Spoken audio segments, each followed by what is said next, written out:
Imagine you need a stream of data from any source available on the web, be it currency prices, temperature readouts, or any other stream of data.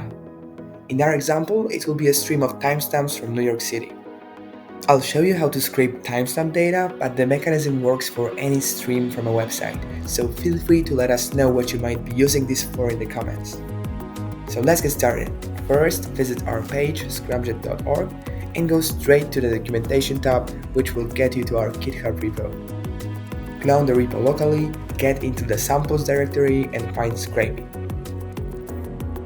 We also have to install local dependencies. In order to run the sample, you'll need to install Scramjet Transform Hub and our CLI. Once it's installed, you can start Transform Hub on your machine.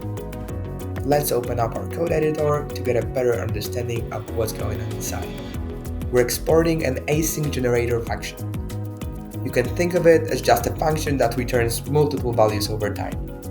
It's typed as a readable op, which produces a stream of strings as an output and takes two parameters, URL and selector string. Inside, we run an infinite loop and call the scrape function with URL and selector string. Then we just yield the result with a new line character appended for a nicer output. Then we wait 5 seconds and do it all over again. Now let's see the implementation of the scrape function. First, we fetch the HTML from the provided URL.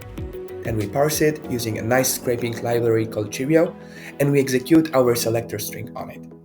At the end, we just return the inner text of the found element. Now, when we have an idea of what's going on under the hood, let's run our sequence. We begin with creating a standalone package for the sequence. First, we have to build our source code. This creates a dist directory, and we have to copy our node modules and package JSON there. Now let's use Scramjet interface CLI to create a TarGZ compressed package. Once we have it, we send it to the Transform Hub. Now we have an ID of our newly created sequence. Nothing runs yet, but let's change that. To start our sequence, we need to pass ID and our arguments, URL and the selector string. In our tutorial, we're obtaining timestamps from New York City every 5 seconds. So let's go to timeanddate.com and inspect the source to find the selector. Now, going back to the terminal.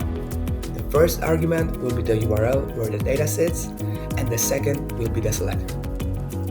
After we start our instance, we can see its output stream, which is the time in New York City scraped every 5 seconds. Nice. In your application, you will likely be consuming our REST API, which can be seen here as well. Thanks for watching, and I hope you learned something new today.